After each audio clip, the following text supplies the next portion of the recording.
dan Quran akan mempersembahkan cerita Nabi Musa sebagai satu cerita yang boleh kita hubung kait dengan kehidupan kita. Yang boleh dihubung kait, maknanya ada jambatan, ada kaitan. Jambatan, kaitan, itu namanya ibrah. Abara ni jambatan dalam bahasa Arab. So dia menjambatani. Sejauh mana cerita Nabi Musa 3000 tahun dulu dengan cerita saya di Malaysia 2015 ada hubung kait? Sebenarnya ada kaitan.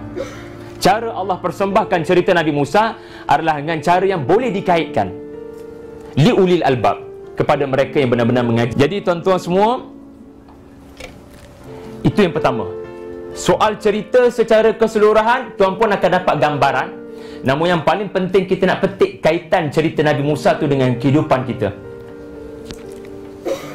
Sebab tu saya nak ingatkan tips yang telah saya sebut banyak kali dalam seminar-seminar sebelum ni.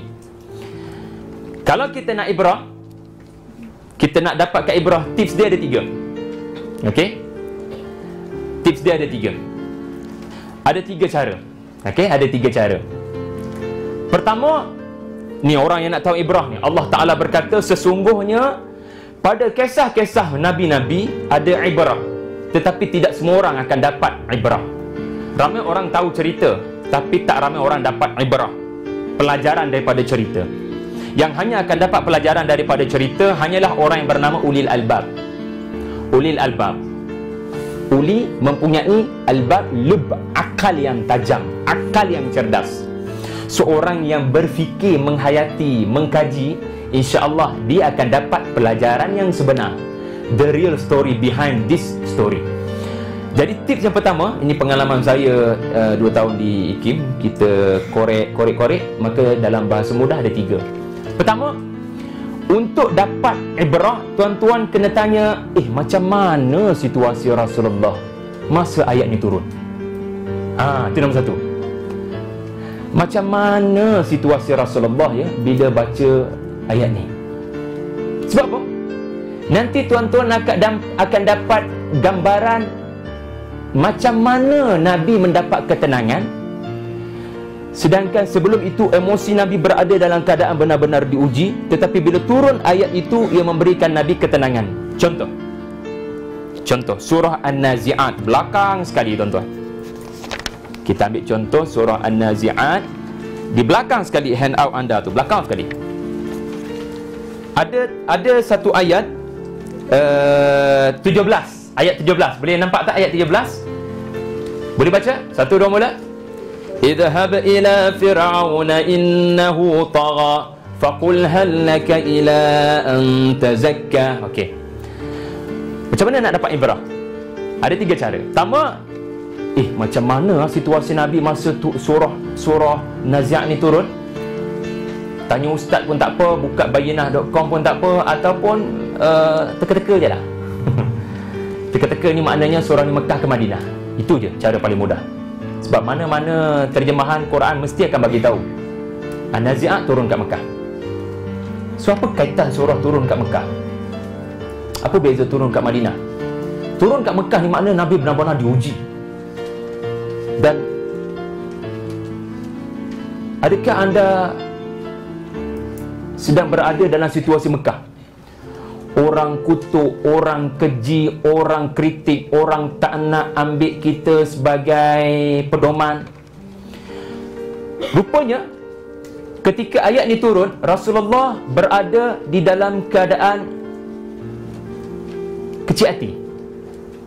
Baru je nak memulakan dakwah. Surah An-Nazi'at turun ketika Nabi baru memulakan dakwah secara jahar, secara terus terang. Tetapi kaumnya menolak. Tapi turun ayat ini, Allah kata cerita Nabi Musa, Allah bawa kepada Nabi cerita Nabi Musa, iaitu ceritanya berbunyi, Musa telah diarahkan Allah di lembah tua, pergilah kepada Fir'aun, dia taghut, dia telah melampau batas, dia telah mengaku Tuhan, pergilah kepadanya dan kata kepadanya dengan kata-kata yang lembut, faqul hal laka ila an tazakka. Faqul hal laka ila an tazakka, kamu nak tak menyucikan diri wahai Fir'aun. Ini kata-kata yang lembut. Dalam ayat lain, dalam surah lain, faqul faqul lahu qawlan layyinan. Katakan kepadanya dengan kata-kata yang lembut. So di sini kita faham dua model. Tengok, asbab nuzul bila kita tahu, dia memberikan kita bukan satu tapi dua model. Maknanya depan mata kita, kita tengah rasa orang tengah ejek kita tengah rasa kita tengah diboykot mungkin di tempat kerja, kita tengah rasa yang diri kita sedang tidak disenangi oleh beberapa orang di Facebook, contoh. Maka bila kita baca ayat ni, macam mana kita dapat ibrah? Dalam arti kata, apa kaitan saya dengan Nabi Musa dan apa kaitan saya dengan Rasulullah? Dua tokoh sekaligus. Dengan asbab nuzul anda akan tahu bukan sekadar Nabi Musa tapi Rasulullah. Kedua-duanya diarahkan Allah sabar dan terus berdakwah dengan kata-kata yang lembut. Jangan hentam balik mereka dengan kata-kata kesat walaupun kamu di pihak yang benar. Jangan balas dengan kata-kata kesat walaupun kamu di pihak yang benar. Hari ini ada orang berada di pihak benar tapi guna kata-kata kesat, tidak lagi bersabar. Jadi dengan ayat ini memberikan inspirasi. Satu, asbab nuzul. Macam mana situasi Rasulullah? Kedua, tips yang kedua, perasan tak bila Allah sebut cerita-cerita mesti ada elemen dialog. Maknanya, cuba tengok ayat tadi je. Pergilah kepada Firaun, sesungguhnya dia melampau batas, maka katakan kepadanya supaya cadangkan kepadanya. Allah Ta'ala tidak mempersembahkan ayat 18 surah An-Nazi'at dalam bentuk naratif. Maknanya dalam bentuk ayat cerita. Musa telah pergi kepada Firaun lalu mengemukakan cadangan kepadanya supaya dia membersihkan dirinya. Tak. Tapi Quran datang dalam bentuk merakamkan kata-kata direct daripada Musa di hadapan Firaun. Allah repeat balik suara Nabi Musa tu. Allah ulang balik rakaman suara tu. Sebab tu saya suka namakan elemen dialog ni kotak hitam. Suara tu diulang balik. Suara yang baik, suara yang tak baik, semua Allah Ta'ala rakam dalam kotak hitam tu dalam Quran. Dan kita dapat dengar balik suara tu original. Walaupun bahasa Nabi Musa bukan bahasa Arab, tapi bahasa Arab bahasa yang paling tepat untuk menggambarkan bahasa-bahasa lain yang mungkin panjang-panjang, tapi bila diterjemahkan dalam bahasa Arab jadi ringkas tapi bernas, mewakili bahasa asal Nabi Musa. So bila berada di hadapan Musa, Allah rakamkan kata-kata direct daripada Nabi Musa. Halaka ila an tazakka. Firaun, kamu tak nak ke menyucikan hati kamu? So kenapa ada dialog? Tak cukup ke dalam bentuk cerita yang naratif, ayat cerita biasa? Musa telah pergi kepada Firaun lalu menawarkan kepadanya proses penyucian hati. Tak ada macam tu. Tetapi Allah petik balik suara Nabi Musa, dimainkan dan kita boleh dengar. Sebab apa? Sebab Allah Ta'ala dia nak anda buat analisis sendiri. Allah just mainkan suara tu. Maknanya Allah tidak menjadi pihak ketiga, anda pihak ketiga. Allah bawa cerita asal dan Allah maha benar atas cerita yang dibawa. Ini beza Allah Ta'ala Tuhan kita dengan sejarawan. Sejarawan di mana hidup zaman benda tu berlaku, betul tak? Tetapi apa yang dia dengar, dia buat analisis, dia buat tafsiran. Okey, kenapa JWW Bush dibunuh? Sebab dia menaikkan cukai. Menaikkan cukai sampai rakyat memberontak dan seumpama dengannya.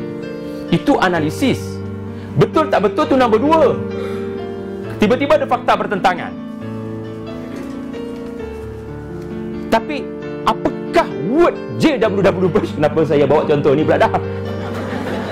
Just terfikir buat mengaji ni dulu. Tapi ada tak word direct ataupun yang JWW Bush tulis dekat mana-mana batu yang menjadi punca pemberontakan rakyat di Pasir Salak ke? Nah kan? Sesungguhnya bukti yang paling primary bagi arkeologis adalah sesuatu yang direct datang daripada individu tu. Sesuatu yang direct datang daripada individu. Contoh, saya kaji pasal Al-Fatih. Tak boleh saya baca buku Malaysia pasal Al-Fatih untuk jadi sumber primary kajian saya. Tak boleh. Ataupun saya ambil buku daripada orang-orang Arab tentang Al-Fatih. Tak boleh juga sebab Al-Fatih orang Turki.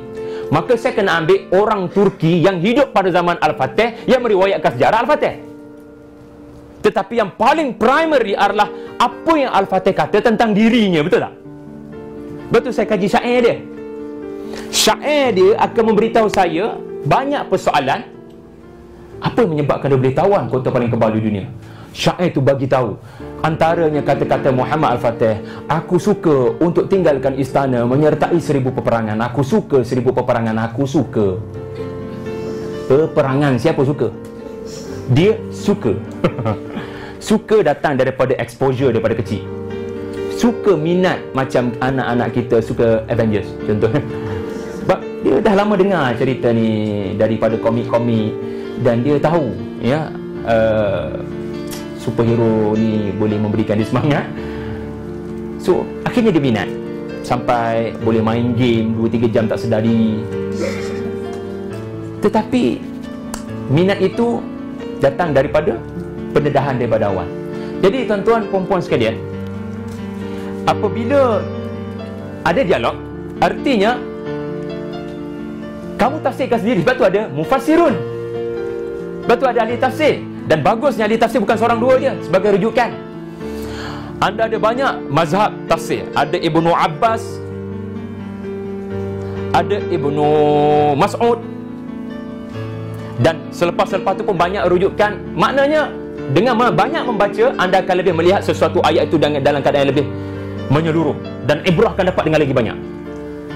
Contoh, orang mentafsirkan ayat 17, ayat 18 yang kita baca tadi, iaitulah apa jua keadaan kamu, pastikan emosi kamu terkawal. Jangan terikut-ikut dengan rentak musuh yang kamu sedang berdakwah. Kawal emosi kamu, terus berkata-kata dengan kata-kata yang lembut. Mungkin hari ini dia tidak terima, tapi satu hari nanti dia akan berfikir tentang mesej kamu. Jangan putus asa, kawal emosi kamu. The point is, kawal emosi kamu. Itu satu tafsiran. Kuasai nafsu kamu, jangan terikut-ikut dengan rentak Fir'aun. Nanti kita akan pergi dalam bab tu insya-Allah hari ini. Macam mana Fir'aun sedaya upaya untuk lari daripada topik yang Nabi Musa nak bawa. Sedaya upaya, dia orang yang bijak. Fir'aun bijak. Allah gambarkan secara sangat indirectly kebijaksanaan ahli politik yang bernama Fir'aun. Kalau tidak bijak takkan jadi Fir'aun. Kerana kebijaksanaannya itulah dia jadi ahli politik dan menjadi Fir'aun. So dia ada cara dia menghadapi Moses, menghadapi Musa alaihi salatu wassalam. So itu satu tafsiran, kan? Jadi tuan-tuan, tapi dalam Quran dia tak mention berkata-katalah kamu dengan kata-kata yang lembut. Itu memang ada. Tetapi dengan adanya cerita, dia menjadi bukti yang primary bahawasanya berkata-kata baik adalah kewajipan kita. Hidayah bukan kerja kita. Common sense, manusia suka kata-kata yang baik. Common sense. Ya, kalau orang pakai baju Manchester United dalam surau, kita bagi kuliah maghrib, wajar tak seorang ustaz mengeluarkan kata-kata, keluar, jangan masuk sini kecuali dalam keadaan dah tak pakai baju setan tu? Saya rasa terluka hati budak tu. Kebenaran. Tetapi bila dicakap dalam bentuk yang tidak lunak, saya rasa itulah kali terakhir budak tu datang surau tu, dan mungkin itu kali terakhir dia semayang. At least hargailah, dia memang budak biasa. Sekurang-kurangnya dia datang semayang. Semayang pula berjemaah, duduk dalam kuliah pula tu. At least hargailah. So, kata-kata lembut ni rupa-rupanya beri kesan pada Fir'aun. Tapi bukan Musa melakukannya. Siapa melakukannya? Tunggu hingga akhir rancangan.